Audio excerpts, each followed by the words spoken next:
Bonjour à tous, aujourd'hui je vais vous raconter le destin d'Astrid Sofia Lovisatir. Un jour d'hiver de novembre 1905, la troisième fille de la princesse Ingeborga et du prince Karl de Suède est née. La princesse nouveau-née s'appelle Astrid Sofia Lovisatir. Au total, la famille a élevé 4 enfants, 3 belles princesses et un prince. Astrid était la plus douce et la plus romantique des sœurs, elle rêvait et fantasmait beaucoup, elle aimait le folklore. Son enfance peut être qualifiée de joyeuse et tranquille. Il n'est pas surprenant que la princesse Astrid ait toujours rêvé qu'un jour, elle rencontrerait un beau prince et en tomberait amoureuse. On peut dire que ses rêves se sont réalisés.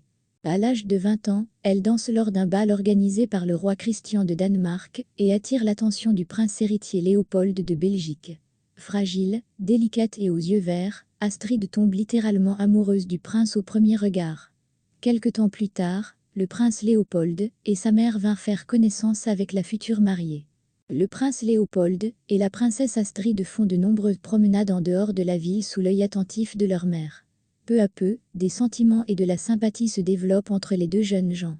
Cependant, la jeune fille craint de ne pas être à la hauteur d'une mission aussi importante, devenir l'épouse du futur roi, la reine. Malgré sa timidité et son indécision innée, le prince Léopold obtient le consentement de sa bien-aimée. C'est un mariage d'amour. Rien n'a été organisé. Léopold et Astrid ont décidé d'unir leur vie sans aucune pression ni considération d'État. La mère du prince Léopold, la reine Élisabeth de Bavière, a écrit en septembre 1926, on annonça en Belgique que le prince héritier Léopold allait épouser la princesse suédoise Astrid. La jeune fille était un parti très digne, la nièce des rois du Danemark, de Suède et de Norvège. Le peuple se réjouit et est fier d'avoir une femme digne de ce nom comme reine. Les époux ayant des religions différentes, il fut décidé de procéder à 2 cérémonies de mariage. L'union d'Astrid et de Léopold s'avéra heureuse. Le prince portait littéralement sa femme dans ses bras et la princesse répondait à son mari avec amour, dévotion et respect.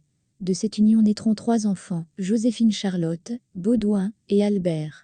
Le peuple belge aime sa future reine pour sa gentillesse, sa réactivité et sa diligence. En 1934, le beau-père d'Astrid décède et son mari reprend les rênes du pouvoir. Une fois devenue reine, Astrid consacre toute son énergie à son pays. Elle est surnommée la Reine des Neiges par le peuple. Elle accorde une grande attention aux questions relatives à la famille et à l'enfance. Elle aide les mères célibataires, prend en charge les orphelinats et les écoles. Pendant la Grande Dépression de 1935, elle fut la première à demander des vivres et des fournitures pour aider les familles en difficulté. Malheureusement, la vie de cette femme remarquable a été interrompue trop tôt. En août 1935, la reine Astrid, enceinte, et le roi Léopold rentraient chez eux après des vacances en Suisse. Il pleuvait beaucoup, et la route était glissante. La voiture s'est écrasée contre un arbre au bord de la route. La reine est morte sur le coup et le roi n'a subi que des coupures dues à des bris de verre. Astrid n'était pas destinée à une longue vie, elle était trop bonne pour ce monde vicieux. Sa vie d'épouse, de mère et de reine a été aussi courte que notre été nordique. Écrit le prince Charles, père d'Astrid. La Belgique est plongée dans le deuil. Pour dire adieu à leur reine, beaucoup de gens sont venus, seuls des écoliers se sont rassemblés à hauteur de 20 000 personnes. Après la perte tragique de son épouse bien-aimée, le roi Léopold et ses enfants ne veulent plus vivre dans leur ancienne maison et la famille déménage au palais de Lecamp. Sur le lieu de l'accident, le roi fit construire une chapelle à la mémoire de la reine. En Belgique, la défunte reine Astrid est encore aujourd'hui rappelée, honorée et aimée.